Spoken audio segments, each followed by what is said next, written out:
Hello, I'm Mary V. Today, let's talk about looking after your violin.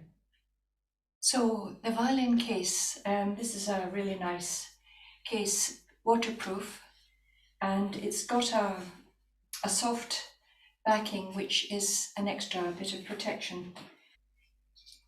And I keep my violin wrapped up in a nice silk scarf. One of the reasons for using silk is there's no lint and fluff coming off it, which is great. And then I keep it microfiber cloth. I've got two types of microfiber. This is a very fine microfiber, if you can see the texture.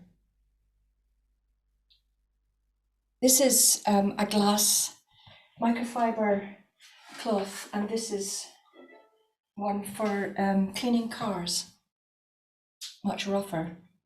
And I use these for different things. The rough microfiber is great for cleaning the rosin off the strings. How to clean the rosin off the strings is very gently. Just do a quick thing like this, or you can do it by wrapping the whole string like that and going up and down, but always go towards the bridge really, so that you're not dragging and pulling the bridge forward. You know, just be very careful. And then the other cloth, the thinner one, to clean the fingerboard.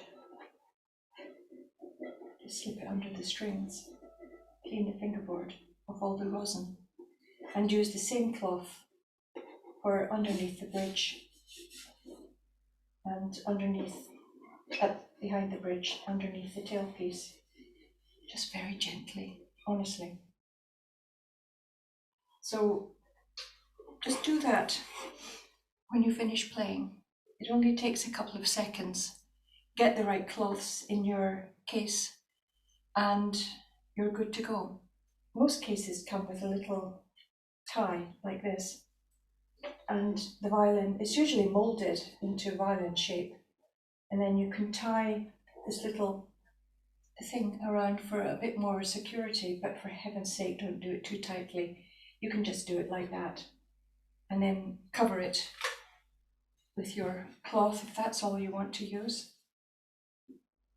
In an old violin like this, a rough cloth can catch on the edge of the ribs here, where it may be, the varnish may have worn away a little bit on an older violin like this.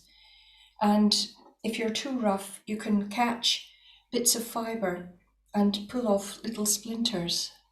And you don't want to do that, so just be very careful with it. There's no real reason to be bothering touching that very much.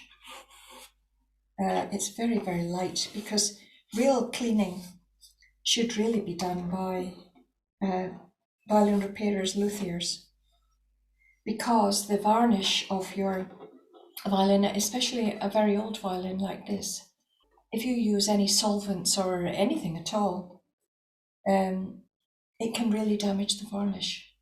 And the varnish becomes a molecular part of the violin, and it's very important to the sound. So you want to be very careful and preserve it. The ribs can open up very slightly. It's actually less than by eye. And that's what happened to mine, not actually quite a lot all around here. And it was leading to whistles and false notes on the A string. So the cause can be something rattling or loose in a different part of the violin, and it can show up in the notes of the fingerboard, the sound.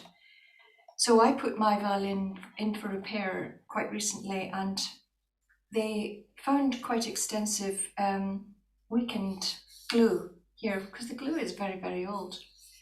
So they fixed it, and it's perfect now. Looking after your violin means making sure you put it away in your case every single time. Protect it from changing temperatures. One thing that can do that is thinking about using modern strings. The strings start to wear out, the core starts to unravel, they get old, they lose their resonance and their brilliance. And you have to change them. You're forced to change them. I don't like changing strings because it's almost as if my violin gets a cold and it takes ages to play the string in. It's very new and horrible, and they're very harsh at the beginning, and then as you play it, it softens down. And um, I didn't like that process, and I was changing strings just one at a time when I was forced to. But when I put my violin in for repair, I asked them. I had done a bit of research on Google about strings, and I asked them to change the strings for me all together, a new set, all matching. And the difference it's made to my violin is quite unbelievable. It made the violin ring out for a long time afterwards. And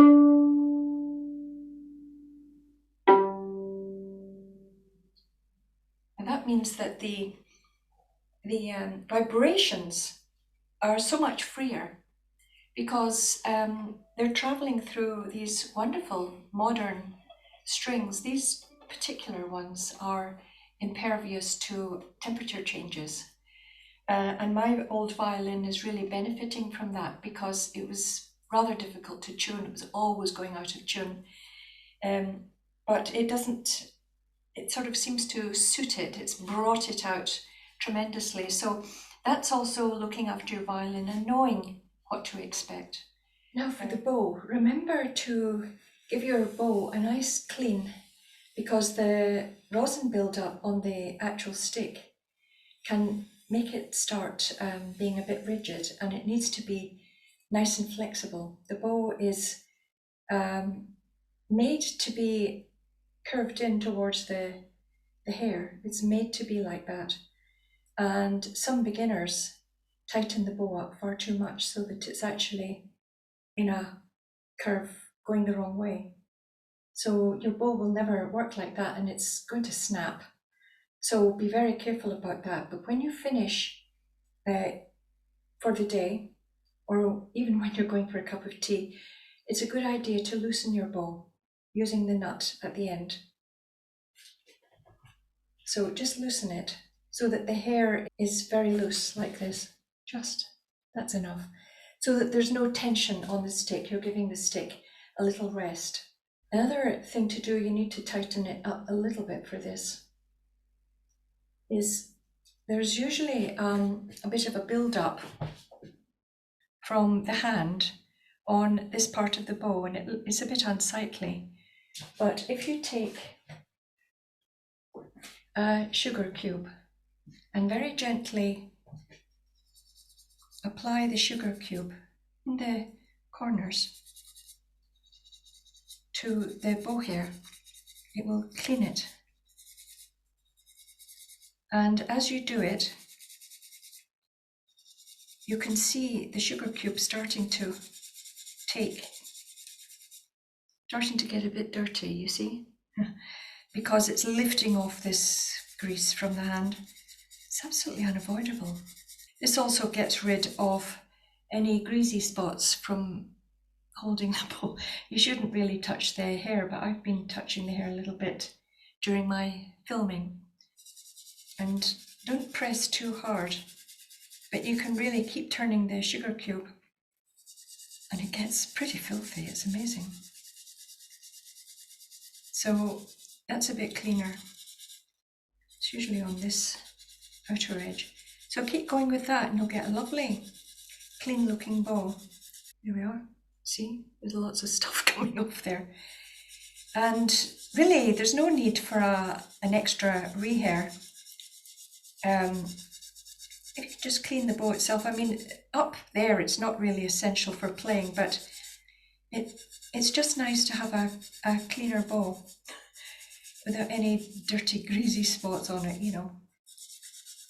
So there we are. I'll leave that for now. I could do that a little bit longer. There we are.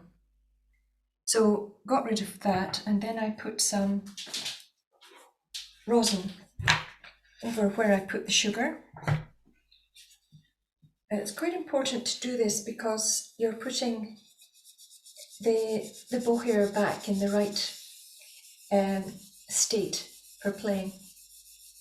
Don't just leave it without, do the sugar treatment and then leave it without any rosin. I put quite a bit on. And then one of my things to do is to actually wipe the bow very slightly with my microfiber. That's one, there's quite a lot of rosin there, but it spreads it around very evenly, which is nice. And then give it another little, the stick, give it another little clean. And, well, I could have done it a bit more, but it's certainly better. So generally, putting your violin into an expert to have a little look at the setup of where the bridge is, whether the bridge is in the right place, you know, the strings and everything, it can really make a massive difference, but don't mess about with it yourself. I mean, there's certain things that you can do, keep it clean, but don't clean it too much. Get rid of the rosin just in that gentle way that I showed you. Get the right cloths in your case. Get yourself a waterproof, molded, modern cases that have temperature control. And if you have an older violin like me, that's a very good idea. You know, there's nothing worse than opening your case and your violin is completely and utterly out of tune. And it's not really good for the violin to have that much variation. It starts to move the bridge around. I was once at a rehearsal, we were just about to start the performance in the opera. And suddenly I was tuning up and suddenly there was a massive bang.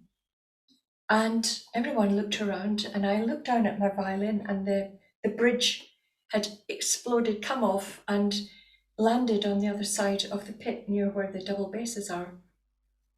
So the conductor decided to start the opera, and in the orchestra they found my bridge and it got handed from player to player until it came back to me in the first violins. And there I was trying to silently set up my bridge and tune up and everything. So I really wasn't ready to play. I did it, there was a break, an interval, and there I was furiously trying to get my violin together again. It made me really nervous, and I took my violin into the repairers. I said, what on earth happened? And they just said, well, it's really, the bridge had very, very, very slowly lost its position. And every time I tuned up, because it was having to tune up to such a great degree, it was so out of tune, I was tuning it up, and I wasn't checking and pulling the bridge back very, very slightly every time. And it just lost its position and it just fell off and exploded and ended up on the other side of the orchestra. So that taught me to do something about the strings, to do something about the setup, because that really shouldn't happen. So the case, the temperature control, the setup, you know, how you're looking after it with the temperatures and the strings and everything, it really makes a massive difference. And the violin can be your best friend, and it is your lifelong companion if it's something that you found that is absolutely lovely. So look after it, but look after it the right way, and you'll find that it gives you back the love many, many times over. So I hope you found that helpful, and bye for now.